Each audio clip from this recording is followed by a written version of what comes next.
దుర్గ రాకతో తాను ప్రేమిస్తున్న చిట్టి రాధా అని తెలుసుకున్న విక్రమ్ కృష్ణ అసలు ఇదంతా ఎలా జరిగిందనేది వీడియోని స్కిప్ చేయకుండా చివరి వరకు చూడండి.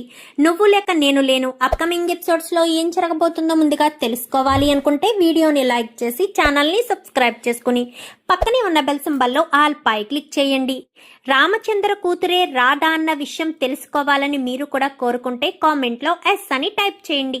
మొత్తం మీద చూసుకున్నట్లయితే ఇంకా విక్రమ్ కృష్ణ చాలా తెలివైన వాడంటూ దమయంతి స్టేట్మెంట్ ఇస్తుంది. ఎందుకంటే విక్రమ్కు రాధకు మధ్య ఎలాంటి ప్రేమ లేదని, ఒకరంటే ఒకరికి ఇష్టం లేదని ప్రియ కాస్త దమయంతికి చెప్తుంది. ఎందుకంటే బావ రూమ్లోకి రాధ ప్లేస్లో నేను వెళ్ళాను. ప్రేమించి పెళ్లి చేసుకున్న వాళ్ళంటే ఎప్పుడెప్పుడు అవకాశం వస్తుందా, ఎప్పుడెప్పుడు ఇద్దరు సంతోషంగా ఉందామా అని కోరుకుంటారు మమ్మీ. కానీ వాళ్ళ ఇద్దరి మధ్య అసలు ప్రేమే లేదు. రాధని తినేసి కింద పడుకోమని చెప్తున్నాడు. నన్ను రాధ అనుకుని చెయ్యి పట్టుకుంటే వదులు వదులు అంటూ చాలా చిరాకు పడ్డాడు అంటూ చెప్పేసేసరికి అంటే విక్రమ్ కృష్ణ ఏదో నాటకం ఆడుతున్నాడన్న విషయం దమయంతికైతే అర్థమవుతుంది. ఇంకిక్కడ సునంద ఉదయాన్నే పిల్లల్ని లేపి పూజ చేయించాలి అన్న ఉద్దేశంతో నిద్ర లేపేసేసరికి గబగబా నిద్ర లేచి తలుపు తీద్దామనుకుంటే ఒక్క నిమిషం రాదా అంటూ జుట్టు చెరిపేసి పువ్వులు చింపేసి లిప్స్టిక్ బొట్టు మొత్తం అన్నీ చెరిపేస్తాడు. ఇలా ఎందుకు చేస్తున్నావు అని చెప్పనగానే ఇలా చెయ్యకపోతే మనిద్దరి మధ్య ఏమీ జరగలేదని అందరికీ అనుమానం వస్తుందనేసరికి ఇంకా రాధ నవ్వుకుని వెళ్ళి తలుపు తీస్తుంది. రాధను ఇటు కృష్ణను ఆ పరిస్థితిలో చూసిన సునంద వీళ్ళిద్దరూ సంతోషంగానే ఉన్నారనుకుని సంబరపడిపోతూ త్వరగా లేచి రెడీ అయి రండి, పూజ చేసుకోవాలి, ఆ తర్వాత టిఫిన్ చేద్దురు అని చెప్పనగానే సరేనని ఇంకా బయట అంతా కూడా ఏర్పాటు చేస్తుంది సునత్త. ఎందుకంటే ఆ రోజుకి 16 రోజులు అయ్యాయని నల్లపూసలు గుచ్చే కార్యక్రమం చేద్దాము అన్న ఉద్దేశంతో పంతులు గారిని పిలిపిస్తుంది. తన తల్లైతే నాకు చెప్పే పని లేదా, నీకిష్టం వచ్చినట్టు చేసేయడమేనా అంటూ సునందన్ అనగానే నా కొడుకు కోడలి విషయంలో ఎవ్వరి పెద్దరికం నా ముందు పనిచేయదు. వాళ్లకు జరగాల్సిన ముద్దు ముచ్చట అన్నీ కూడా నేను దగ్గరుండి సాంప్రదాయబద్ధంగా జరిపిస్తాను. పంతులు గారు, ఇందులో ఎవరు ఆగమన్నా ఆపేది లేదు అంటూ మాట్లాడేసరికి ఏంటత్తయ్య మీరేమీ మాట్లాడారేంటి, నిమ్మకు నీరెత్తినట్టు సైలెంట్గా ఉంటారేంటి, ఏం జరుగుతుంది సునంద అని అనడం మానేసి ఈ తంతు జరగడానికి వీల్లేదు సునంద అంటూ ఆజ్ఞ వేయండి అత్తయ్య అని చెప్పాను. కానీ ఎవరు ఎన్ని ఆజ్ఞలు వేసినా ఇది జరగడం మాత్రం ఆగదు. అమ్మా రాధా, రామ్మ వెళ్ళి పూజలో కూర్చుందాము అని చెప్పి రాధను తీసుకువెళ్ళబోతూ ఉండగా ఈలోపు దుర్గ కాస్త ఎంట్రీ ఇస్తాడు. అప్పటికి విక్రమ్ కృష్ణ గదిలోనే ఉంటాడు. ఎంట్రీ ఇచ్చేసరికి ఎవరు నువ్వు, సరాసరి లోపలికి వచ్చేస్తున్నావేంటి అన్న ప్రశ్నకు నా పేరు దుర్గ, నేను రాధ ప్రేమించుకున్నామనగానే ఒక్కసారిగా అందరూ షాక్ అయిపోతారు. ఇది రాధ కూడా షాక్ అయిపోయి చూస్తూ ఉంటుంది. వీడేంటి ఇప్పుడు ఇక్కడికి వచ్చాడు, ఇప్పుడు వీడు ఏం కొంప ముంచబోతున్నాడు అని అనుకుంటూ ఉండగా ఏం మాట్లాడుతున్నావయ్యా, రాధ నువ్వు ప్రేమించుకోవడం ఏంటి, రాధ నా కొడుకు భార్య అని చెప్పనగానే రాధ మీ కొడుకు భార్య ఇప్పుడు కావచ్చు, ఒకప్పుడు రాధ నేను గాఢంగా ప్రేమించుకున్నాము, ఇప్పటి నుంచి కాదు చిన్నప్పటి నుంచి రాధ నేను ప్రేమించుకున్నాము అంటూ చెప్పేసేసరికి అబద్ధం అని చెప్పి ఇంకా రాధ అయితే అంటుంది. ఏంటి రాధా, నేను నిన్ను ప్రేమించడం అబద్ధమా, నువ్వు నేను చిన్నప్పటి నుంచి ఎంతగా ఇష్టపడ్డామో అబద్ధమా, అవన్నీ వదిలేసి నువ్వు ఎలా పోలీస్ అతన్ని పెళ్లి చేసుకుని వెళ్ళిపోతావు, అసలు అలా ఎలా చేస్తావు అంటూ ఇంకా దుర్గ ప్రశ్నించి రాధా మనం వెళ్దాము, ఈ పెళ్లి నీకు ఇష్టం లేదని తెలుసు, ప్రేమించి పెళ్లి చేసుకున్నావా, నువ్వు ప్రేమించింది నన్నైతే ఇక్కడ ఉన్న విక్రమ్ కృష్ణను ప్రేమించడం ఏంటి రాధా, రాధా అంటూ ఇంకా చెయ్యి పట్టుకోబోతున్న సమయంలో విక్రమ్ కృష్ణ వచ్చి చెయ్యి పట్టుకుంటాడు. ఏంట్రా ఎవడ్రా నువ్వు అనగానే నువ్వెవరు అనేసరికి రాధ నా భార్య అంటూ రాధ భుజం మీద చెయ్యి వేసి రాధను దగ్గరికి తీసుకుంటాడు విక్రమ్ కృష్ణ. ఏంటి రాధ నీ భార్య, నీ భార్య కావచ్చు, తను నా ప్రేయసి, రాధను నేను ప్రాణం కంటే ఎక్కువగా ప్రేమించాను అనగానే, రాధని నువ్వు ప్రేమించావు సరే, రాధ నిన్ను ప్రేమించిందా ఆ విషయం చెప్పు అనగానే, రాధ నన్ను ప్రేమించకపోతే ఏముంది, నేను ప్రేమించాను కదా. రోడ్డును పోయే కుక్కలు ఎంతో మందిని చూసి మొరుగుతూ ఉంటాయి, వాటిని చూసి భయపడవలసిన అవసరం లేదు రాధా. నువ్వెందుకు టెన్షన్ పడుతున్నావు? వాణ్ణి నువ్వు ఇష్టపడలేదు కదా, వాడు నిన్ను ఎప్పటికప్పుడు ఇబ్బంది పెడుతూ ఉన్నాడు. నాకు అన్ని విషయాలు తెలుసు రాధా నీ గురించి అని చెప్పి విక్రమ్ కృష్ణ అనగానే ఒక్కసారిగా విక్రమ్ వంక చూస్తుంది. ఎందుకంటే రామలింగంతో చెప్పి రాధ గురించి మొత్తం ఎంక్వైరీ చేస్తాడు విక్రమ్ కృష్ణ. రాధ క్యారెక్టర్ ఏంటి, తను ఎలా ఉండేది, ఏ రకంగా ఉండేది అన్ని ఎంక్వైరీ చేసిన తర్వాతే రాధను అగ్రిమెంట్ పేరుతో విక్రమ్ కృష్ణ పెళ్లి చేసుకుంటాడు. ఎందుకంటే ఒక పోలీసు భార్యగా ఉండి అంత పెద్ద కుటుంబానికి కోడలుగా వచ్చిందంటే ఏ చిన్న మచ్చ ఉండకూడదు కదా. రేపన్న రోజున అదే వేలెత్తి చూపిస్తారు అన్న ఉద్దేశంతో విక్రమ్ ఏం చేసినా చాలా తెలివితేటలు ఉపయోగించే చేస్తాడు. తన తెలివితేటల ముందు ఎవరైనా చిత్తవ్వాల్సిందే. ఇంకిక్కడ దుర్గ మాత్రం, రాధను నేను ప్రేమించాను, రాధ కూడా నన్ను రాధ ఎవరూ మనల్ని ఆపలేరు అని మళ్ళీ పట్టుకోవడానికి ప్రయత్నించేసరికి నీ చేయ రాధ ఒంటి మీద పడడానికి కూడా వీల్లేదు అని చేతిని అలా పట్టుకుని ఇంక అలా విరిచేసేసరికి, ఏంటి సార్, ఏంటి దౌర్జన్యం, మీరు పోలీసులు పెద్దవాళ్ళు అయినంత మాత్రాన మా ఇద్దరిని విడదీస్తారా అంటూ దుర్గ అడిగిన ప్రశ్నకు నోరు మూసుకొని పదరా బయటికి అను బయటికి గెంటేసేసరికి, లేదు సార్, చిన్నప్పటి నుంచి రాధను నా ప్రాణంగా ప్రేమించాను, రాధంటే నాకు చాలా ఇష్టం, చిన్నప్పటి నుంచి రాధకు నేను కంటికి రెప్పలా ఎప్పటికప్పుడు చూసుకున్నాను అని చెప్పనగానే, నోరు మూసుకుని పదరా ఇక్కడి నుంచి అని మెడపట్టి బయటకు గెంటేయడంతో అక్కడి నుంచి దుర్గ వెళ్ళిపోతాడు. ఇంకా ఇంట్లోకి వచ్చిన తర్వాత ఈ అమ్మాయి క్యారెక్టర్ ఎంత మంచిదో ఇప్పుడు బాగా తెలుస్తుందా సునంద అని చెప్పి ఇంకా అవకాశం దొరికింది కదా అని దమయంతి ప్రియ మాట్లాడడం మొదలు పెడతారు. చూడండి వదిన, ఒక అమ్మాయి గురించి ఎప్పుడూ తప్పుగా మాట్లాడకూడదు. ఇలాంటి వీధి కుక్కలు ఎన్నో మొరుగుతాయి. వాళ్ళు ఏయో వాగారు అని చెప్పి నా కోడల్ని అనుమానిస్తే మాత్రం నేను అస్సలు ఊరుకోను. నా కోడలు ఏ తప్పు చేయదు. ఎందుకంటే నా కోడల్ని నా కొడుకు నమ్మాడు. నా కొడుకుని నేను నమ్ముతాను. నా కొడుకు ఎప్పుడూ ఏ తప్పు చేయడు. తప్పుడు పనులు చేసేవాడు నా కొడుకు కాదు. అర్థమవుతుందా? విక్రమ్ కృష్ణ అక్కడ ఉన్నది అని చెప్పి సునంద నందగోపాల్ ఇద్దరు కూడా గట్టిగా చెప్పేసేసరికి, చాలా థ్యాంక్స్ అమ్మా, నువ్వైనా అర్థం చేసుకున్నావనగానే, నా కొడుకుని నేను అర్థం చేసుకోకపోతే ఎవరు అర్థం చేసుకుంటారా? రాధా, అలాంటి కుక్కలు ఎన్నో మురిగినంత మాత్రాన వాటిని పట్టించుకోవాల్సిన అవసరం లేదు. వచ్చి ఇలా పూజలో కూర్చోండి అనగానే, రాధా అంటూ రాధ చెయ్యి పట్టుకుని మరీ తీసుకొచ్చి కూర్చోపెడతాడు. ఆ చెయ్యి పట్టుకునే పద్ధతి మామూలుగా పట్టుకున్నట్టు కాదు. నీకు కొండంత ధైర్యం నేనున్నాను. నీకు ఏ చిన్న కష్టం రాకుండా నేను చూసుకుంటాను. కష్టం నీ కాంపౌండ్ హాల్ దగ్గరికి వచ్చేలోపే కిలోమీటర్ దూరం పరిగెట్టేంతగా కష్టాన్ని తరిమి కొడతాను అన్నట్టుగా కొండంత భరోసానిస్తున్నట్టుగా చెయ్యి పట్టుకుని తీసుకొచ్చేసరికి ఇంకా విక్రమ్ని అలా చూస్తూ ఉంటుంది రాధ. ఏమైంది రాధా అని చెప్పాను కానీ, ఏమీ లేదు అని చెప్పి కళ్ళంట నీళ్ళు తుడుచుకుంటుంది. మీ నాన్న గుర్తొచ్చాడా అని చెప్పాను కానీ, లేదు, మీరే గుర్తొచ్చారు అనేసరికి నేను గుర్తు రావడం ఏంటి? ఇన్ని రోజులు నాకు కష్టమని అనిపించినప్పుడు మా నాన్న ఉంటే బాగున్ను అనిపించేది. ఇప్పుడు మీరు నాకు తోడుగా ఉంటే బాగున్ను అనిపిస్తుంది అని చెప్పి రాధ చెప్పడంతో ఆ మాట విన్న సునంద చాలా సంతోషపడుతుంది. వాడు నిన్ను వదిలి ఎక్కడికి వెళ్తాడమ్మా? జీవితాంతకాలం నీ చేయి పట్టుకుని తిరుగుతాడు వాడు అని చెప్పి పక్క నుంచి సునంద చెప్పేసరికి సంతోషపడుతుంది రాధైతే. ఇంకా పంతులు గారు ఆ కార్యక్రమం ఏదో చూడండి అనగానే సరేనమ్మా బాబు, ఈ పసుపు కొమ్ము తన మెడలో వేసి తన మెడలో ఉన్న మంగళసూత్రాలు తీయసు బాబు బయటికి అనేసరికి పసుపు కొమ్ముకు ముళ్ళు వేసి ఆ పసుపు కొమ్మును తన మెడలో వేసి మెడలో ఉన్న మంగళసూత్రాన్ని తీస్తారు. తీసేసరికి అమ్మ సునంద గారు అని చెప్పాను కానీ చెప్పండి అనేసరికి ఎలా కూర్చుని ఇవన్నీ గుచ్చమ్మా అని చెప్పాను కానీ సరేనండి అని ఇంకా అవన్నీ గుచ్చడం మొదలు పెడతారు. ఎందుకంటే ఆ ఇంట్లో ఉన్నది ఎవరు కూడా గుచ్చడానికి పనికిరాని స్త్రీలే.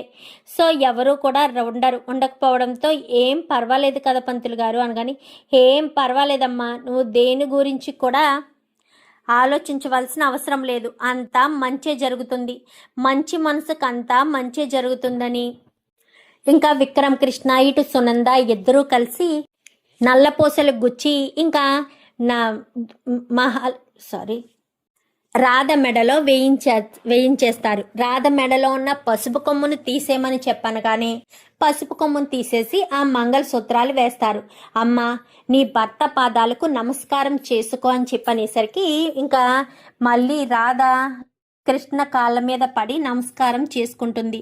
ఇంతకు ముందు ఒకసారి నమస్కారం చేసుకోమంటే ఇష్టం లేదు, నేను నీ కాళ్ళు ఎందుకు పట్టుకోవాలి అని అన్న రాధ ఇప్పుడు మాట్లాడకుండా కృష్ణ వంక కోపంగా కూడా చూడకుండా కాళ్ళ మీద పడి నమస్కారం చేయడం చూసి ఆశ్చర్యపోతాడు విక్రమ్ కృష్ణ. అయితే రాధలో ఈ మార్పు ఏంటి, ఈ మార్పు రాధలో ఎలా వచ్చింది అనుకుని సరేనమ్మా నేను వెళ్తాను అనగానే ఆగరా, ఎక్కడికి వెళ్తావు, ఆ భగవంతుణ్ణి నమస్కారం చేసుకుని పద టిఫిన్ చేసి వెళ్ది గాని. అమ్మ రాధ రామ్మా అని చెప్పాను కానీ నాకు అర్జెంటు పనుంది అనేసరికి రండి టిఫిన్ చేద్దాము అని చెప్పి రాధ అనడంతో సరే పదా అని. చూసావా సునంద, తన భర్తకు చెప్తేనే గాని వాడు రావడం లేదు, ముందేమో టిఫిన్ చేయను అన్నాడు. రాధ ఎప్పుడైతే టిఫిన్ చేద్దాం రండి అని పిలిచిందో పదరాధా అంటూ ఎలా వెళ్తున్నాడో చూసావా. నేను నీ కొడుకు లాంటి వాడినే, నీ వెనకాలే నేను ఉన్నట్టుగా నీ కొడుకు కూడా నీ కోడలు వెనకాల చెంగు పట్టుకుని తిరుగుతాడు అని చెప్పి ఇంకా నందగోపాలు ఇటు సునంద ఇద్దరు కూడా నవ్వుకుంటారు. వీళ్ళకి మాత్రం అనుమానంగానే ఉంటుంది, ఎవరికి, ప్రియకి, దమయంతికి. ఏంటమ్మా ఎవడు వాడెవడో వచ్చి రాధను ప్రేమించాను అంటూ మాట్లాడుతున్నాడేంటి, అసలు ఎవడు వాడు అనగానే అదే బేబీ నాకు అర్థం కావట్లేదు, ఎవడో ఏంటో తెలుసుకోవాలి, నేను తెలుసుకుంటాను కదా, నువ్వు ఇంట్లో ఉన్న రాధ మీద ఒక కన్నేసుంచు, నేను వెళ్ళి వాడెవడో వాడెక్కడి నుంచి వచ్చాడో అన్ని విషయాలు నేను తెలుసుకుంటాను అని చెప్పి ఇంకా అక్కడి నుంచి కాస్త దమయంతి వెళ్ళిపోతుంది. ఇంకా టిఫిన్ చేసిన తర్వాత విక్రమ్ కృష్ణ ఏకలింగాన్ని తీసుకుని బయటికి వెళ్తాడు. ఎక్కడికి వెళ్తున్నావు బా అని చెప్పాను కానీ ఇంకెక్కడికి, ఎవడో దొరకంటూ ఇంట్లో అడుగు పెట్టాడు కదా, వాడి గురించి పూర్తి ఎంక్వైరీ చేయడం కోసం వెళ్తున్నాను అనేసరికి ఇంకా వాడి దగ్గరికి వెళ్ళడంతో వాడు ఎక్కడుంటాడు ఏంటి అని వాడి దగ్గరికి వెళ్తాడు. వెళ్ళేసరికి నువ్వు అసలు ఇంటికి రావాల్సిన అవసరం ఏముంది, రాధ నేను పెళ్లి చేసుకున్నాము, రాధ నిన్ను ప్రేమించిందా, గుండెల మీద చెయ్యేసుకు చెప్పు అనగాని నేనే రాధని ప్రేమించాను అని, రాధ మీద చిన్నప్పటి నుంచి ఆశలు పెంచుకున్నాను, రాధను నేనే చేసుకోవాలని అని అనుకున్నాను, మరి మధ్యలో దూరి నువ్వు పెళ్లి చేసుకుంటే నేను చూస్తూ ఊరుకోవాలా, ఇంతవరకు నాకు ప్రాప్తమని సైలెంట్గా పక్కకు తప్పుకోవాలా, అలా ఎలా వదిలేస్తాను బాస్ అని చెప్పి దుర్గనగానే ఏంట్రా నీ ధైర్యం, రాధను నేను పెళ్లి చేసుకుంటే నువ్వు ఎలా మధ్యలో దూరతావు, దూరతాను బాస్, ఎందుకంటే రాధను చిన్నప్పటి నుంచి ప్రేమించాను కదా, అలా ఎలా రాధను నేను మిస్ చేసుకుంటాను, చిన్నప్పటి నుంచి అది వలలో చిక్కిన చేపలా నా వలలోనే నా గుప్పెట్లోనే ఉంటుందనుకున్నాను, ఏ రోజు కూడా అది నన్ను ముట్టుకొనివ్వలేదు, దాన్ని అంత ఈజీగా ఎలా వదిలేస్తాను, ఇప్పుడు నిన్ను పెళ్లి చేసుకుని సంతోషంగా ఉంటే దాన్ని సంతోషంగా నీ ఇంట్లో కాపురం చేసుకొనిస్తానా, నువ్వు దాన్ని నమ్మొచ్చేమో, మీ ఇంట్లో వాళ్ళు దాన్ని నమ్మకుండా చేస్తాను, దాని మీద నమ్మకం అనేదే పోయేటట్టు చేస్తాననేసరికి వీడికి ఇలా చెప్తే సరిపోదురా, నీ కోటింగ్ ఇవ్వాల్సిందే అంటూ ఏకలింగం మాట్లాడడంతో ఏంటి కొడతారా, నన్ను నేను ఇష్టపడ్డ అమ్మాయిని ప్రేమించొద్దు అని చెప్పే హక్కు అధికారం మీకు లేదు అంటూ మాట్లాడేసరికి, నా భార్య జోలికొస్తే కొట్టే అధికారం నాకుందిరా అని విక్రమ్ కృష్ణ అయితే వాడిని చితక్ కొడతాడు. చితక్ కొట్టేసేసరికి ఇంకా అలా కొట్టడంతో వాడు జోబిలో ఉన్న వ్యాలెట్ ఓపెన్ చేసి పడిపోతుంది. అందులో చిన్నప్పుడు రాధ ఫోటో ఉంటుంది. చిన్నప్పుడు రాధ ఫోటో ఉండేసరికి వ్యాలెట్ పడిపోయడంతో వాడు దొల్లుకుంటూ పక్కకు వెళ్ళిపోయి పడిపోవడంతో ఆ వ్యాలెట్ తీసి విక్రము ఇలా వాడి మొహం మీద కొట్టబోతూ వ్యాలెట్ ఇలా ఓపెన్ అయిపోవడంతో చూసేసరికి అందులో ఉన్న చిన్నప్పుడు రాధ ఫోటో చూసి అలా ఉండిపోతాడు.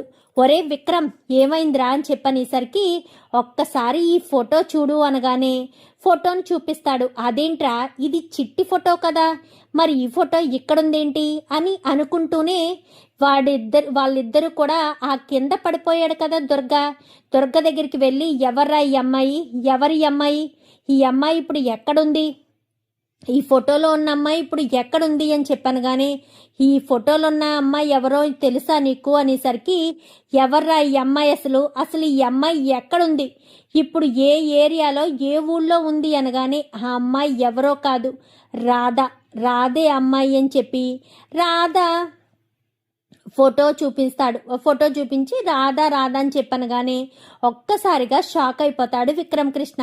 వెంటనే విక్రమ్ కృష్ణకు ఆశ్చర్యం కలుగుతుంది. ఇదేంట్రా, రాధే చిట్టి ఎలా అవుతుంది, చిట్టి వేరు రాధ వేరు కదా, మరి చిట్టి అని ఎందుకు చెప్తున్నాడు అనగానే, ఒక్కసారి వాళ్ళ ఇంటికి వెళ్ళి కన్ఫర్మ్ చేసుకుందాంరా, అప్పుడు నీకు వచ్చిన అనుమానం తీరిపోతుంది అని చెప్పి వెంటనే ఏకలింగం కాస్త వాడు వ్యాలెట్లో ఉన్న ఫోటోని తీసుకుని వ్యాలెట్ ఆడు మొహాన్ని కొట్టి అక్కడి నుంచి సరాసరి వాళ్ళ అమ్మ వాళ్ళ ఇంటికి వెళ్తాడు.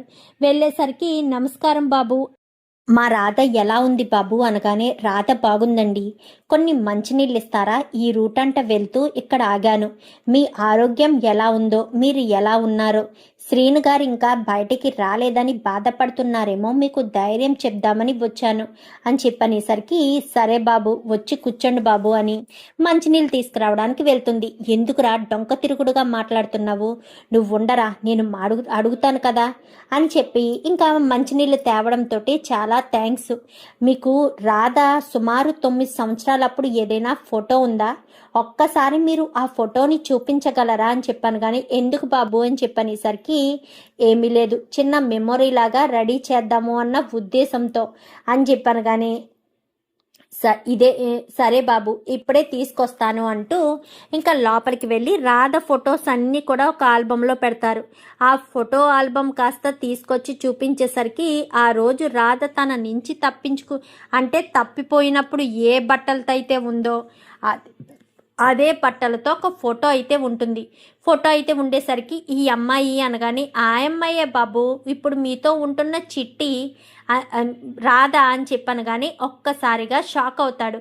అంటే ఇన్ని రోజులు రాధ చిట్టి ఇద్దరు ఒక్కటేనా, నేనే తెలుసుకోలేకపోయానా, పిచ్చివాడిలా రాధని వెతుకుతూ సుమారు ఈ సమయం పట్టింది.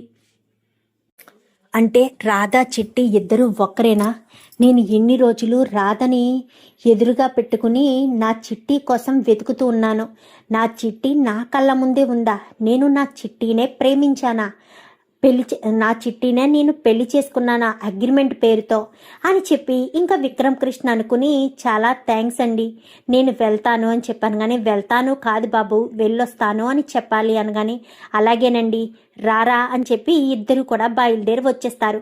ఏంట్రా నీ ముఖంలో అంత సంతోషం ఏంటి, రాధా చిట్టి ఇద్దరు ఒక్కరేనన్న విషయం తెలిసినందుక అని చెప్పి పక్కన ఏకలింగం అనగానే, అవునరా, ఇన్ని రోజులు కూడా నా చిట్టి ఎవరు, ఎక్కడుంది, ఎలా ఉంది అనుకుంటూ ఇన్ని రోజులు భ్రమలో బ్రతికేశాను. ఇప్పుడు నా రాధా చిట్టి ఇద్దరు ఒక్కటేనన్న విషయం తెలిసాక నాకు అసలు భూమి మీద కాళ్ళు ఆనడం లేదురా.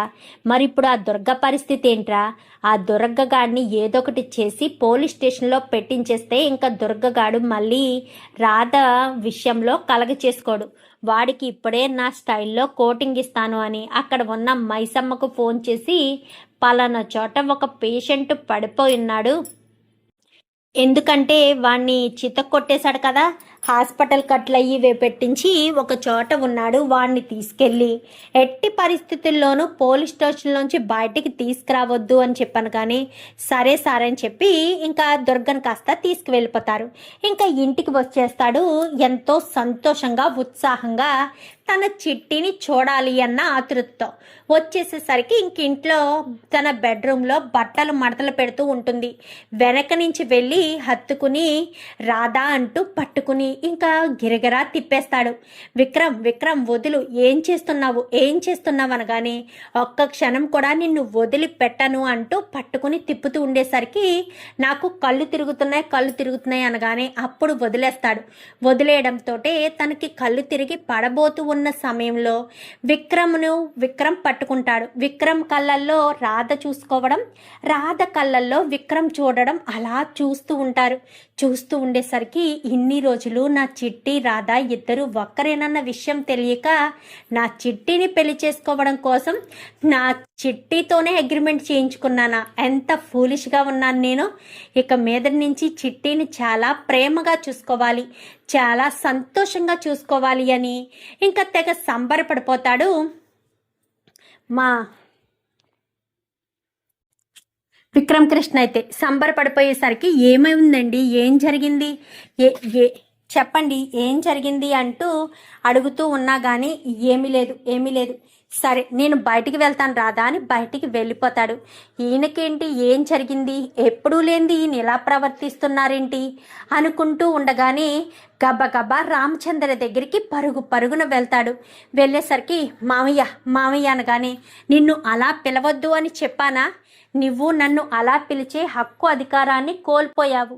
నువ్వు ఎప్పటికీ నన్ను అలా పిలవడానికి వీల్లేదు. నీకు నాకు ఎలాంటి సంబంధం లేదు. రామచంద్రయ్య అని పిలు, నాకు కొంచెం ధైర్యంగా ఉంటుంది అనగానే ఏ మామయ్య, నిన్ను మామయ్య అని పిలవకూడదా? మరి నీ కూతుర్ని చేసుకున్న నన్ను అల్లుడు అని అనుకున్నప్పుడు నిన్ను నేను మామయ్య అని పిలవడంలో తప్పు లేదనుకుంటా అని చెప్పి ఇంకా విక్రమ్ కృష్ణ అనగానే రామచంద్రయ్య ఒక్కసారిగా షాక్ అయిపోతాడు. ఏంట్రా ఏం మాట్లాడుతున్నావు? నా కూతుర్ని నువ్వు పెళ్లి చేసుకోవడం ఏంట్రా? నా కూతురు చనిపోయింది అని నేను ఎప్పుడో చెప్పాను, నువ్వు నా మాట వినిపించుకోలేదు. ఇప్పుడు ప్రియని పెళ్లి చేసుకుని ఉంటే నీ జీవితం బాగుండేది. నువ్వు ఆ టీ కొట్టు రాధని పెళ్లి చేసుకున్నావు అనగానే తను టీ కొట్టు రాధే కావచ్చు మామయ్య. నీకు తెలియని నిజం ఒకటి ఉంది, అదేంటో చెప్పనా? ఇన్ని రోజులు రాధని నువ్వు పరాయి వ్యక్తి అనుకుంటున్నావు కదా. నీ రక్తం పచ్చుకు పుట్టిన కూతుర్నే నువ్వు గుర్తించలేకపోయావా మామయ్య అంటూ విక్రమ్ కృష్ణ అనగానే ఒక్కసారిగా షాక్ అయిపోతాడు రామచంద్ర. ఏంట్రా ఏం మాట్లాడుతున్నావు? నా రక్తం పంచుకు పుట్టిన నా కూతుర్ని నేను గుర్తించలేకపోతున్నానా? నువ్వు మాట్లాడే దాంట్లో ఏదైనా అర్థం ఉందా? నా కూతుర్ని నేను గుర్తించలేకపోవడం ఏంటి? అయినా నా చిట్టి ఎప్పుడో చనిపోయింది కదా. వద్దు మామయ్య, కన్న తండ్రివయ్యుండి నువ్వు ఆ మాట అనకూడదు. నీ కూతురు చిట్టి చనిపోలేదు, బ్రతికే ఉంది అని చెప్పి ఇంకా ఎప్పుడైతే చనిపోయిందంటుంటే చనిపోలేదు బ్రతికే ఉంది అంటావేంట్రా అని చెప్పని ఇంకా విక్రమ్ కృష్ణ మీద రామచంద్ర సీరియస్ అయ్యేసరికి నీ కూతురు ఎవరో కాదు మామయ్య, రాధే నీ కన్న కూతురు. చిన్నప్పుడు మన దగ్గర నుంచి తప్పుపోయిన రాధే నా మరదలు చిట్టి, నీ కన్న కూతురు. సీనయ్యకు దొరికింది అనేసరికి ఏం మాట్లాడుతున్నావురా అని చెప్పాను. కానీ నీకు రుజువులు విప్పించాలి కదా రామామయ్య అంటూ గబగబా చెయ్యి పట్టుకుని రాధ వాళ్ళ ఇంటికి తీసుకువెళ్ళేసరికి రాధ వాళ్ళ అమ్మని పిలుస్తాడు. పిలవడంతో బయటకు వస్తారు. రాధది చిన్నప్పుడు ఫోటో ఉందని చూపించారు కదా నాకు, ఒక్కసారి ఆ ఫోటో చూపించగలరా అని చెప్పాను. కానీ ఇప్పుడే తీసుకొస్తాను బాబు అని లోపలికి వెళ్ళి మంచం మీద ఉన్న ఫోటోను కాస్త తీసుకొచ్చేసరికి రామచంద్రయ్య చేతిలో పెడుతుంది.